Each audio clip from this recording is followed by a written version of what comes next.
So we're driving up to Asheville now to meet with Steve and run Hurricane Creek. We're just going to camp there one night. I'm getting a new puppy in the morning for the family. So on the way up there, we're going to just stop here and camp. We're almost on I-40. See all the snow, the heavy snow right there where we're headed? That's pretty much over there. I don't know, see how dark it is over there. It's really white up here, but it's only gonna get, I guess, more snowy. I was hoping it'd be sticking a lot more than what it is. But it is really pretty, and I'm glad I got to experience this. It's been a while. I don't think I've driven in snow in, well, a couple years. Last time we drove in snow was when we were up on 105 and I was in the tundra. But it's fun, you know, you wish you drove in it more sometimes. All right, we arrived at the gas station and the snow is coming down.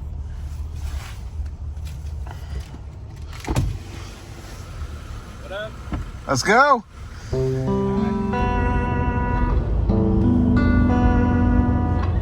Coming up on the rest area right before Hurricane Creek. So we decided to run Hurricane Creek now before the snow got too bad or too icy. And then we're gonna try and go up to our secret waterfall spot up at Wolf Creek. But we'll see how it goes. I mean, it's coming down pretty good now and actually sticking to the ground.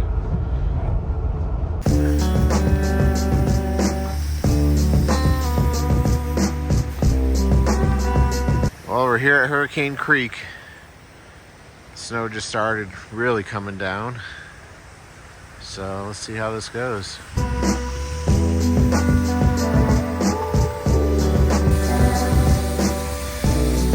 So we got brand new KM3s in 37-inch size. Look at all that meaty.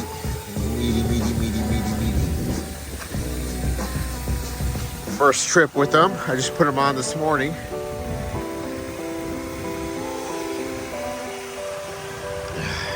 Icing up already.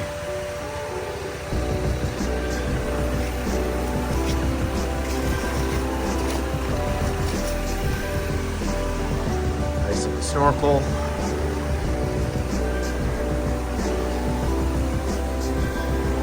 Oh, listen to that water down there.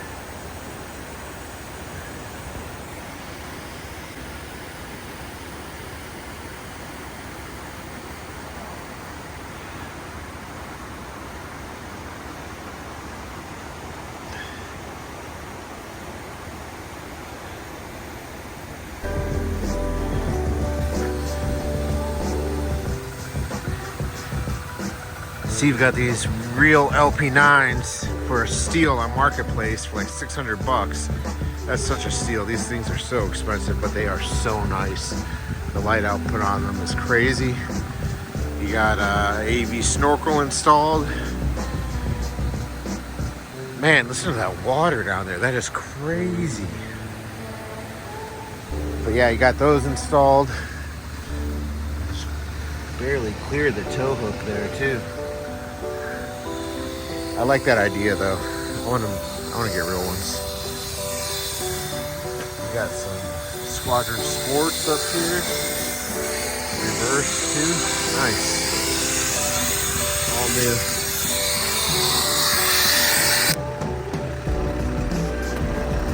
So Hurricane Creek, I'll air down to about 18 to 20 PSI. Hurricane Creek has a lot of rock obstacles, so I like to have a little bit more ground clearance.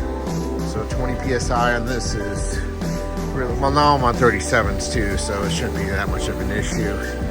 But if it's a traction issue that we're having, I'll air down to probably like 12 to 15. Just feel it out, adjust it as you go. A lot of wind and rain earlier, so the water levels are going to be high. With all the wind, probably gonna have some down trees. All right, so we're down. I put her down in 4 low. I turned my sway bar disconnect off. So the front sway bar is disconnected. And we're 4 low.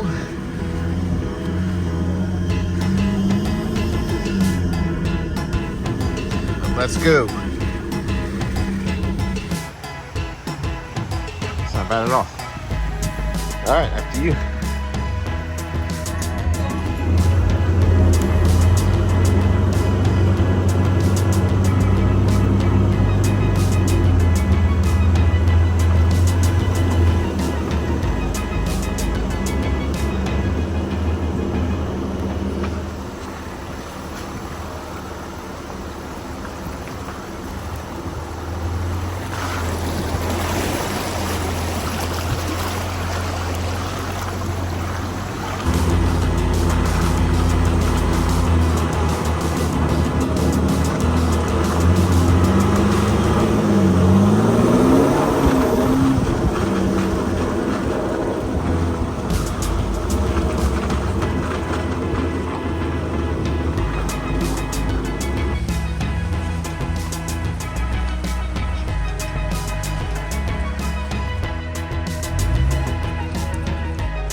Yeah.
It's the sketch part up there.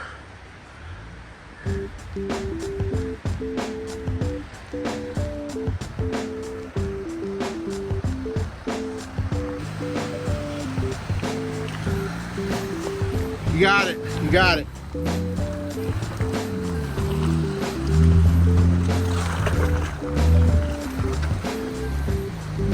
You got it.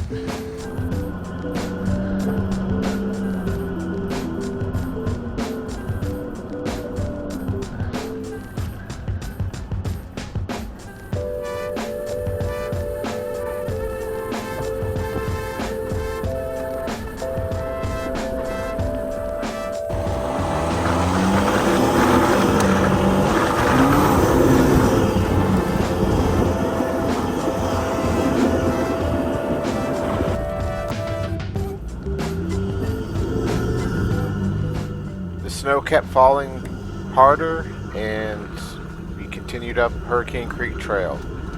We were excited to get to the top and find somewhere to camp for the night at one of our favorite spots. Steve had his amber lights on, and they are made by Baja Designs. They're the S2 Sports, I believe, with the work light amber lenses on them, but they look very sharp. I ordered some work light lenses for the rear of my Gladiator as well.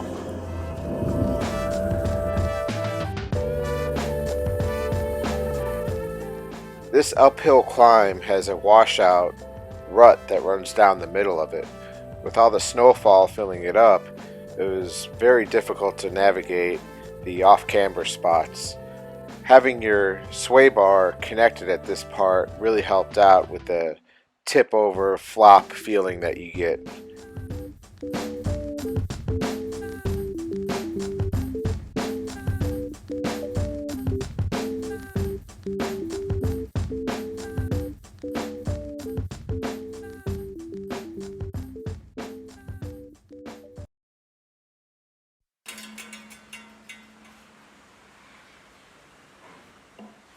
Snow's getting thick, bro. 3,400 feet.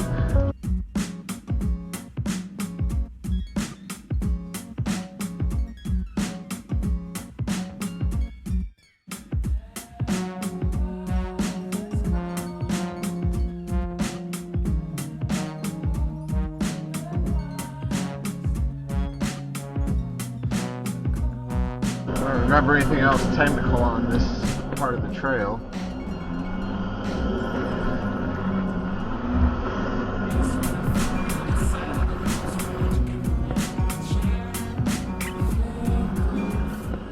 From this point on, there is nothing more technical on Hurricane Creek Trail. If you take the left path out, there's a couple little dips, but that's pretty much it. Once you get to the top, there's a paved road, some room to air up.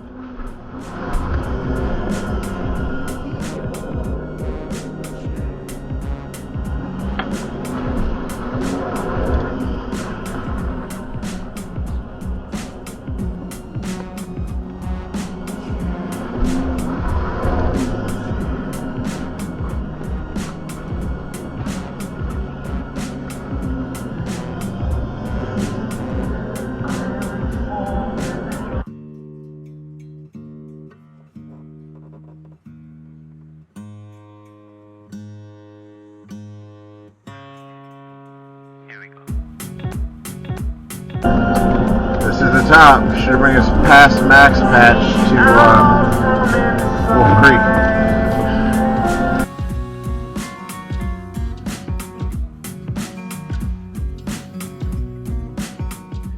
From the top of Hurricane Creek, you go left to head to Max Patch, and the road here, while the snow was a little bit deeper, the road was quite slick underneath, so we really had to pay attention to navigating the extreme grades going up and down these roads, because you wanted to have a way out, a way to slide. If you started sliding on the ice, you wanted to slide into the mountain, not off the mountain. So going down some of these hills, pro tip that I learned was to sometimes you're going to have to ride in a ditch to get out of that ice. And luckily I slid a few times, but it was nothing bad. But the cliffs are very dangerous.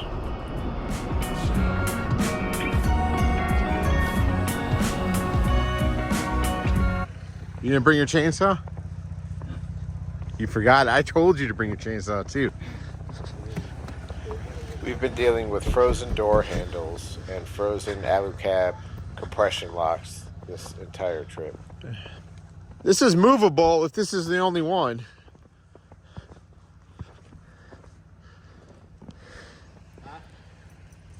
So we're probably gonna have to winch 2 of these.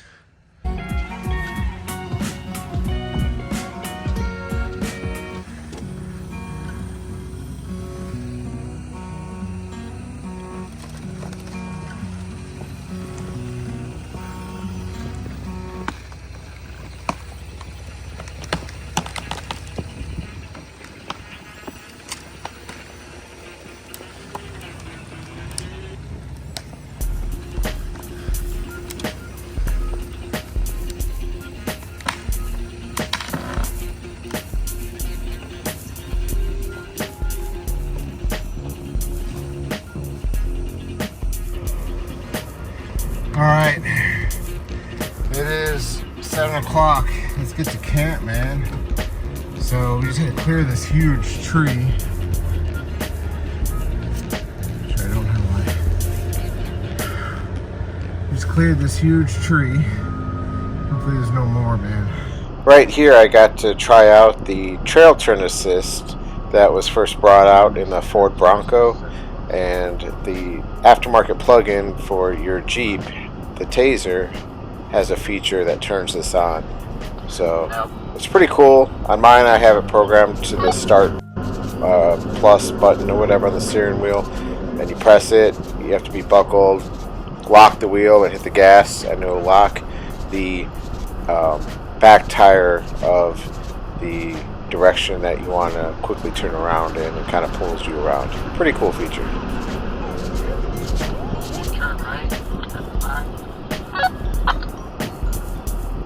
Yeah. Turn right. We ran into quite a few closed gates, so this ended up being our campsite for the night. So we ended up here, Martha Sunquest State Park or Forest, and we've stayed here before. But it's a nice place, a couple of little water crossings right here, and a nice stream to sleep to. This would be camp for the night.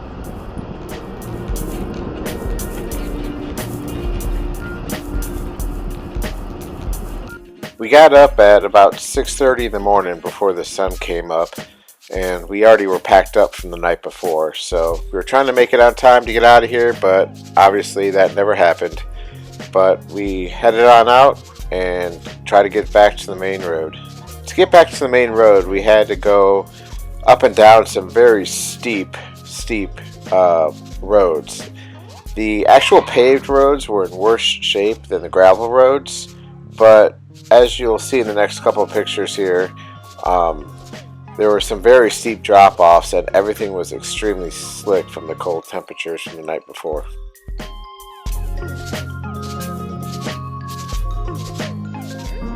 We drove through some very picturesque old mountain towns, one-horse towns, through the Smoky Mountains here, and they're extremely pretty, extremely kind of held back in time. So we thoroughly enjoyed it. Some things I learned from this trip was to obviously aim for the ditch, or use the ditch to drive up some of these steep embankments. Or if you get in trouble, just head for the mountainside of the ditch. My Mopar Performance wipers, if you get ice that collects down in where the wipers rotate, it will cut the line to the wiper, and then you have no wiper spray fluid to clean your windshield. And that's exactly what happened to my wipers this trip. Once I had a bunch of ice down there, it caused a lot of issues with that. I was able to just quickly bypass that. Overall, it was a great trip and good times with a good friend, and can't wait to the next one.